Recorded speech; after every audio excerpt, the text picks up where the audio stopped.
नमस्कार दोस्तों, स्वागत है आप सभी का। आज हम बात करने वाले हैं लिबरलिज़म यानी कि उदारवाद के बारे में। लिबरलिज़म उदारवाद एक तरह की आइडियोलॉजी है, विचारधारा है। इसलिए सबसे पहले हम बात कर लेते हैं व्हाट इज़ आइडियोलॉजी। तो आइडियोलॉजी जो है वो एक तरह का पॉलिटिकल थॉट होता है, एक राजनीतिक विचार होता है जो कि ज़्यादा से ज़्यादा लोगों के द्वारा माने जाने लगता है।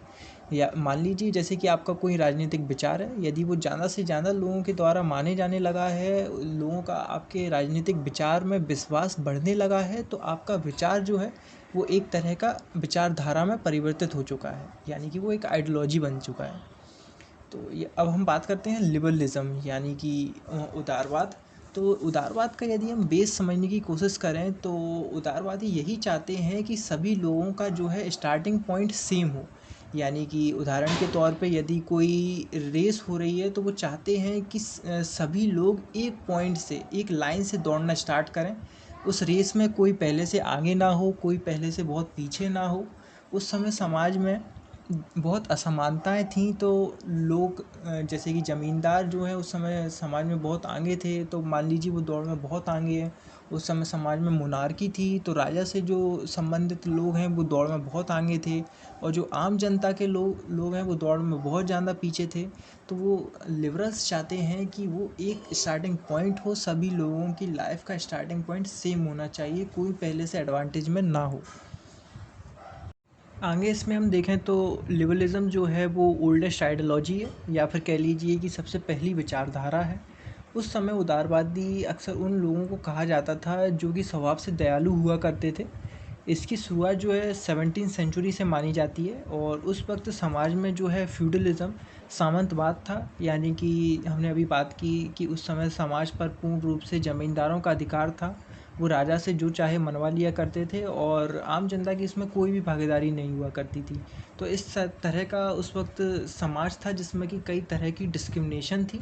इसलिए लिबरल्स चाहते थे कि लिबरलिज़म में जो है इक्वलिटी बिफोर द लॉ की बात हो, यानी कि कानून के समक्ष सभी लोग बराबर होने चाहिए। उसमें कोई भी पक्षपात नहीं होना चाहिए। अगर किसी व्यक्ति ने क्राइम किया है तो उसे समान सज़ा देनी चाहिए, या फिर वो व्यक्ति कोई भी हो, वो एडमिनिस्ट्रेशन का कोई व्यक्ति हो, या फिर ज़मींदार हो, या फिर आम जनता का कोई भी व्यक्ति हो। सभी लोगों को कानून के समक्ष समान रूप से ट्रीट किया जाना चाहिए, ऐसा लिबरल्स का मानना था। जॉन लॉक की यदि हम बात करें तो John Locke was the father of liberalism. उन्हीं को उदारवाद का जनक कहा जाता है। और जॉन लॉक ने ही सबसे पहले उस समय समाज में जिस तरह की डिस्क्रिमिनेशन था उसके खिलाफ आवाज़ उठाई, और उन्होंने लिबरलिज्म को लेके कई तरह के सेटअप थॉट्स दिए, जिसमें कि सबसे पहला था कि state should be ruled and limited by the constitution. यानी कि उनका मानना था कि राज्य होने तो चाहिए, किंतु संविधान द्वारा शासित और सीमित होने चाहिए।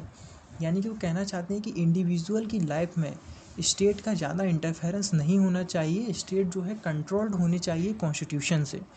और दूसरा उनका कहना था कि state should be run with the cooperation of common people. यानी कि राज्य जो है जनता की सहमति से चलना चाहिए, और सरकार का निर्णय, यानी कि सरकार में कौन रहेगा कौन नहीं रहेगा, वो सभी जनता की सहमति से ही होने चाहिए। तीसरा है कॉन्स्टिट्यूशनिज्म एंड लिबर्टी, यानी कि संविधानवाद और स्वतंत्रता। जॉन लॉक ने दोनों पर ही बहुत ध्यान दिया है। जॉन लॉक का मानना है कि सभी के पास में समान रूप से लिबर्टी होना चाहिए, जिससे कि वे जो भी काम करना चाहें वो कर सकें, और स्टेट जो है उस कॉन्स्टिट्यूशन के द्वारा कंट्रोल किया जाना चाहिए, जिससे कि वे बाकी लोगों की लिबर्टी को हानि ना पहुंचा पाए। और इसी में हम एडम स्मिथ की भी बात कर लेते हैं। एडम स्मिथ जो कि फादर ऑफ इकोनॉमिक्स कहे जाते हैं, उन्होंने भी इन्हीं विचार पर जोर दिए हैं। उन्होंने अपनी बुक वेल्थ ऑफ नेशन में फ्री मार्केट की बात कही है। उनका मानना है कि बाज़ारों पर सरकार का कोई भी नियंत्रण नहीं होना चाहिए, बाज़ार पूर्ण रूप से स्वतंत्र होने चाहिए। तो इस तरह की बात जॉन लॉक ने भी की है और एडम स्मिथ ने भी की है। नेक्स्ट हमारा टॉपिक है कैरेक्टरिस्टिक ऑफ लिबरलिज्म, यानी कि उदारवाद की विशेषताएं। तो इसमें सबसे पहला है इंडिविजुअलिज्म, यानी कि व्यक्तिवादिता। तो लिबरल्स ने जो है व्यक्तियों की स्वतंत्रता पर सबसे ज़्यादा ध्यान दिया है। उनके लिए व्यक्ति पहले है और उसके बाद समाज आता है। और उदारवादियों का मानना यह भी है कि मनुष्य अद्वितीय है और मनुष्य ही विश्व का केंद्र है, इसलिए सभी मनुष्य समान रूप से स्वतंत्र होने चाहिए। और दूसरा उनका कहना है रीज़न को लेके, विवेक को लेके। उदारवादियों का कहना है कि सभी मनुष्यों के पास विवेक होता है जिससे कि वे अपने फैसले खुद लेने में सक्षम हैं, इसलिए उन्हें किसी और की आवश्यकता नहीं होनी चाहिए और रीज़न के आधार पर ही वे इंडिविजुअलिज्म को बढ़ावा देते हैं। उनका कहना है कि व्यक्ति के पास रीज़न है, उसके पास विवेक है, वे अपने फैसले खुद ले सकता है, इसलिए उसे किसी और की आवश्यकता नहीं है। तो व्यक्ति पहले है, उसके बाद समाज है। तो तीसरा उनका कहना है लिबर्टी को लेके। तो अभी तक तो हम समझ ही चुके हैं कि लिबरलिज्म का सेंट्रल पॉइंट लिबर्टी है। उदारवादियों का कहना है कि सभी लोग समान रूप से स्वतंत्र होने चाहिए और उनके पास पूरा स्वतंत्रता होनी चाहिए कि वो जो भी काम कर सकें करें और लिबर्टी को लेके किसी भी प्रकार का डिस्क्रिमिनेशन नहीं किया जाना चाहिए। और चौथा इसको है टॉलरेंस को लेके। और तो टॉलरेंस में उदारवादी कहते हैं कि व्यक्ति के पास विवेक है, इसलिए उनके पास टॉलरेंस भी है। और उदारवादियों का लगता है कि यदि व्यक्ति के पास टॉलरेंस है तो वह खुद की और दूसरों की स्वतंत्रता की रक्षा भी कर सकता है। चौथा इसमें है इक्वालिटी। तो इक्वालिटी दो तरह की होती है, एक तो इक्वालिटी बिफोर द लॉ जिसकी बात हमने पहले की, और दूसरा इसमें आता है इक्वालिटी इन अपॉर्चुनिटीज़। तो लिबरल्स जो है इक्वालिटी इन अपॉर्चुनिटीज़ की भी बात करते हैं। उनका मानना है कि सभी लोगों को समान रूप से अवसर प्रदान किए जाने चाहिए डेवलप होने के लिए। ऐसा नहीं होना चाहिए कि कुछ लोगों को ज़्यादा अवसर प्रदान हो जिससे कि वे ज़्यादा आगे बढ़ जाएं और कुछ लोगों को बिल्कुल भी अवसर प्रदान ना किए जाएं जिससे कि वे पीछे रह जाएं। तो इस तरह का नहीं होना चाहिए। लिबरल्स का मानना है कि सभी लोगों को समान अवसर प्रदान किए जाने चाहिए। और नेक्स्ट इसमें आता है कॉन्स्टिट्यूशनलिज्म यानी कि संविधानवाद। तो लिबरल्स का मानना है कि individualism, reason, liberty, tolerance, equality in सभी की रक्षा करने के लिए कॉन्स्टिट्यूशन होना चाहिए।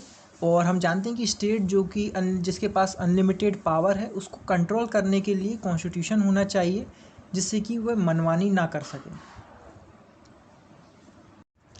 नेक्स्ट हमारा टॉपिक है टाइप्स ऑफ लिबरलिज्म का। तो इसमें पहला टाइप है ट्रेडिशनल लिबरलिज्म का, यानी कि जो स्टार्टिंग फेज़ का लिबरलिज्म है वो इसमें आता है। इसका टाइम पीरियड जो है 17 to 18 सेंचुरी का है और मेन फिलोसोफर जो इसमें आते हैं वो है John Locke, Adam Smith, Bentham और स्पेंसर हैं। और दूसरा मॉडर्न लिबरलिज्म है जो कि बाद का लिबरलिज्म है और इसमें टाइम पीरियड जो इसका है 19 सेंचुरी का है। मेन फिलोसोफर इसमें जेएस मिल, जेएस ग्रीन आते हैं। और अब हम देखते हैं कि मॉडर्न लिबरलिज़म और ट्रेडिशनल लिबरलिज़म में किस तरह की बातें की गई थी, किस तरह का अंतर इनमें है। तो पहले हम देखते हैं कि ट्रेडिशनल लिबरलिज़म। तो ट्रेडिशनल लिबरलिज़म में हम देखते हैं कि नेगेटिव लिबर्टी की बात की गई है। जैसे कि फिलोसोफर कहते हैं ट्रेडिशनल लिबरलिज़म में कि व्यक्ति के पास में स्वतंत्रता होनी चाहिए कि वो जो भी कर सकता है और जो भी करना चाहता है वो कर सके। और मॉडर्न लिबरलिज़म में कहा गया कि व्यक्ति जो भी करना चाहे वो कर तो सके लेकिन इस हद तक जब तक कि वो दूसरे की लिबर्टी को हानि ना पहुंचाए। और अगर वो कोई व्यक्ति दूसरे की लिबर्टी को हानि पहुंचाता है तो इसमें स्टेट को बीच में आना चाहिए और जो दूसरे की लिबर्टी को हानि पहुंचा रहा है उसे पनिश करना चाहिए। तो जो कि पॉजिटिव लिबर्टी है। तो इन दोनों में ये अंतर है। दूसरा हम देखते हैं कि ट्रेडिशनल लिबरलिज्म में लिमिटेड स्टेट की बात की गई है, यानी कि उस समय के जो फिलोसोफर्स थे उनका मानना था कि राज्य को सीमित होना चाहिए और साथ ही उनका मानना था कि राज्य सिर्फ एक आवश्यक बुराई है। उनके लिए राज्य सिर्फ एक चौकीदार की तरह होना चाहिए जो कि बाहरी आक्रमणों से रक्षा प्रदान कर सके। साथ ही ट्रेडिशनल लिबरल्स का मानना था कि राज्य जो है व्यक्ति के उपयोग के लिए होता है, व्यक्तियों पर अधिकार करने के लिए नहीं होता। और वहीं दूसरी तरफ मॉडर्न लिबरलिज्म में वेलफेयर स्टेट की बात की गई है। जेएस ग्रीन ने वेलफेयर स्टेट पर बहुत जोर दिया है। उनका मानना था कि जो लोग विकास की दौड़ में पीछे छूट गए हैं, जो लोग खुद का डेवलपमेंट किसी कारण से नहीं कर पाए, ऐसे में स्टेट को आगे आना चाहिए उन लोगों की मदद करने के लिए जिससे कि वो भी समान रूप से बाकियों की तरह डेवलप हो सकें।